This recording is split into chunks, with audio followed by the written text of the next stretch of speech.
Sakit sa ulong traffic na naman ang naranasan sa EDSA kanina. May road reblocking na naman kasi. Tinutukan niya ni Claire Delfin. Bumper to bumper, usad pagong nagalaw ng mga sasakyan. Ganito na naman sa EDSA mula Cubao hanggang Quezon Avenue, Quezon City simula pa kaninang umaga. May reblocking at repair work kasi ang DPWH sa Magsaysay Street hanggang New York Street sa Cubao. Sinimulan ito alas 10 kagabi.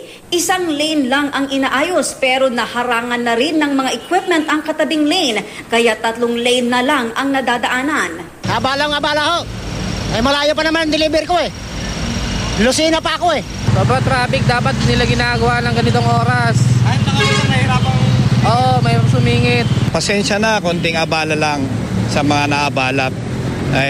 Ikagaganda naman natin to yung ginagawa naming reblocking. Alas 5 pa ng umaga sa Lunes, bubuksan ang inayos na lane.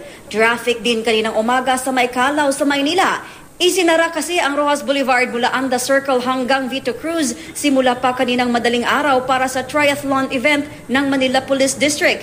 Binuksan ito sa mga motorista pasado alas 11 na ng umaga. Claire Delfin, Nakatutok, 24 Oras.